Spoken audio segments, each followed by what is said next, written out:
আমি ফানারুর বাবা।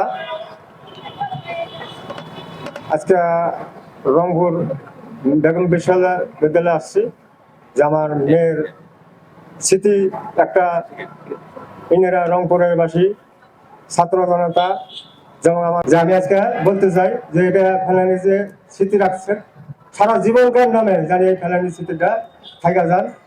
আর আমি এটাই আশা করি আবু সাইদ নামে যে বই মেলা উদ্বোধন করছেন এতে আমি খুব সন্তুষ্ট। আর এই মেলা যেন উদ্বিগ্নভাবে আরো বছর বছর যেন উন্নত হয় এই কামনা করে আমি আমার কথা শেষ করছি। আমরা বলতে পারি আতুর ঘর হচ্ছে রংপুর বেগম রোকেয়া বিশ্ববিদ্যালয় এবং এখানেই আমাদের 24-এর গণ অভ্যুত্থানের প্রথম শহীদ আবু সাইদ তার বুকের রক্ত দিয়ে এই দেশকে আবার নতুন করে জাগিয়ে গেছে।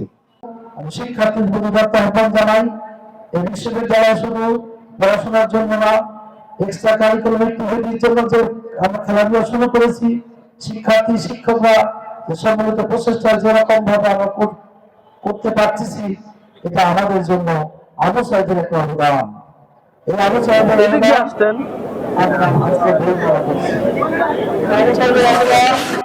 আগামী দিনগুলোতে আমরা আরো বাজেট পেয়ে আমাদের বিশ্ববিদ্যালয়কে অবকাঠামো একটা ভরপুর করতে পারবো বলে আমি দৃঢ়ভাবে বিশ্বাস করি ইনশাআল্লাহ। এই আবু সাইদ বিশ্ববিদ্যালয়ে আমার শিক্ষক কর্মচারী কর্মকর্তা আরো পদ পাচ্ছি ইনশাআল্লাহ।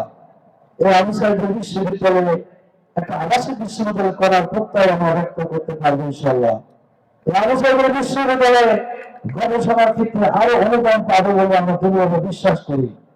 কারণ এই আবু সাইদের নাম যেখানে যাচ্ছে সেখানে আমরা সবচেয়ে বেশি সম্মানিত বোধ করি। এবং বেগম রোকেয়া বিশ্ববিদ্যালয়ের এই বই মেলা উত্তর জনপদে জ্ঞানী মানুষ তৈরিতে একটা গুরুত্বপূর্ণ ভূমিকা পালন করবে।